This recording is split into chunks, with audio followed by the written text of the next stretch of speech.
Now, I want to return to the topic of Tantra or Tantric psychology, the study of psyche according to traditional Hindu Tantra.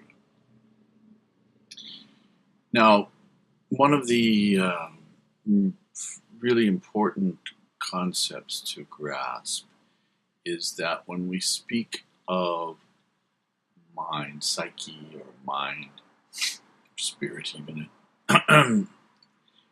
within the Tantric tradition, we're not talking about things. And I don't just mean we're not talking about physically tangible things. We're not talking. What I mean is, when I say mind, Sanskrit manas. Manas is a description of processes, not a thing that you can identify, there it is, but rather a process. Now, you can argue that a waterfall is a thing, because we can say there it is, it's at that location, and it's usually always there. There isn't a huge shift in the river or whatever. But the fact is, a waterfall from moment to moment is a different thing. If you want to think in terms of things, it's a process of water falling. So the mind is also a process. And within Tantra, there are 3 different divisions of mind, mental processes, that are rather important to identify.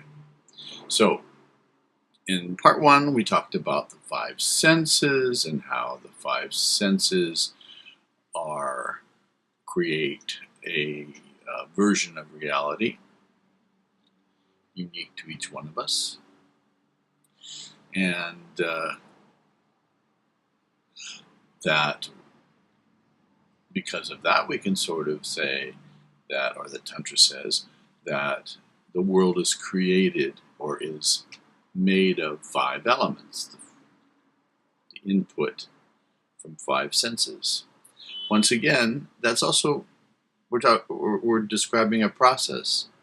It's not like the eye, which is an organ, that seeing is always the same thing. It's a continuous thing. Hearing is a continuous thing.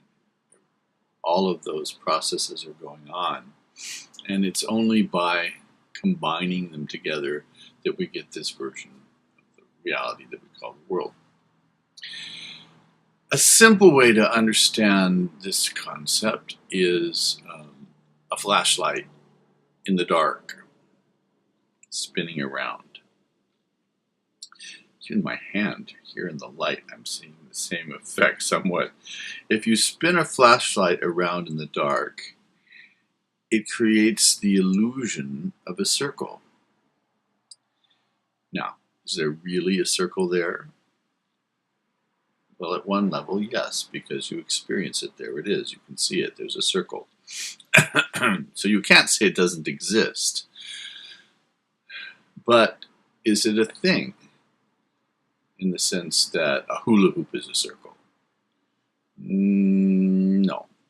It's a process that creates a certain perception of what we call a circle.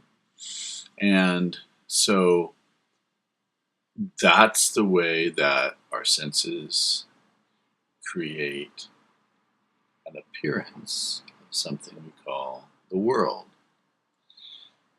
And behind our senses, those 5 senses, are mental equivalents of them. Now, we're going to talk about 3 major components of the mind. But before I do that, I want to talk about the mental senses. So for each of our 5 physical senses, that perceive or that give the impression of those 5 different kinds of energies in the world: sight, light energy, sound energy, chemical energies through our nose and mouths, and electrical energy through touch. Those things all combining to create a picture. So behind them, there's a mental equivalence of them. So even if there isn't a physical thing out there to perceive, we can still have an experience that can feel similar to a physical experience. Let me give you a simple example. Imagine a lemon, right? We've all seen lemons. They're yellow and they're smooth and kind of egg-shaped and so on. They have a distinctive smell and a very sour, pungent kind of taste. Wonderful. Okay, so now, as I'm describing this lemon to you, you're getting a mental image. You may be getting an image of the lemon, the yellowness, its shape. When I talked about its smell, you can almost smell the lemon in the air. And when I talk about biting into a lemon and letting its juice swoosh around in your mouth might even get juicy, as if you were biting into a physical lemon. The reason all of that's possible is because the mental equivalence of our physical senses, that we have a mental world that is created behind those physical senses. So where we see this most in a most kind of connected, continuous way is in the dream state. And external senses are quiet, you're sleeping, the world is quiet, but inside, what's going on? You're flying over valleys that have dinosaurs, and all kinds of fantastic things are going on, and they all seem quite normal in that realm. What seems impossible in our physical world suddenly become normal and ordinary in the dream state. But the point is that within the dream state, we experience all of our 5 senses, with sight and sound being dominant. And sight and sound are dominant in the waking state as well, but they're even more dominant in the dream state for some reason. It's just where we're built. Anyway, that's not important to our point. What is important is that our worlds apart from the physical world, in imagination, in memory, and those worlds can be quite complete. They can have all of the same sights and sounds and other sensations, relationships even, and feelings. All of those things can occur within our heads, as it were. And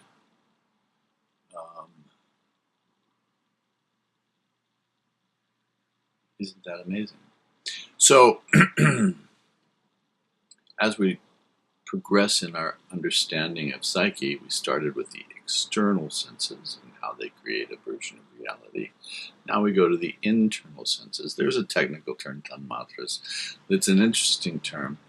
The tanmatras, the word tanmatra is composed of 2 words, tat, meaning that, matra, meaning only, so only that. And I think it's a peculiar word in Sanskrit. It's not obvious from the word what it means. It's a technical term for our internal senses. But I think that the import of the meaning of the word in tanmatra is that our internal senses are called that only because they are capable of creating a world within ourselves that is that only, that is cut off from the external world, and is only that within the mind. Anyway, I don't know, honestly, what the originators of the term had in mind exactly, but that makes sense to me. And that's how I translate the word that only, or tanmatra, our internal senses. So to recap, we have in Tantra psychology the idea that the world is created of 5 elements. Each element comes from each of the 5 senses. The input of each sense creates collectively an impression, an appearance of a certain world. And behind that experience, there's also a mental equivalent of those 5 senses that are quite capable of creating their own version of a world, even when the external senses are quieted. And so that's, again, where we're starting from when we talk about the study of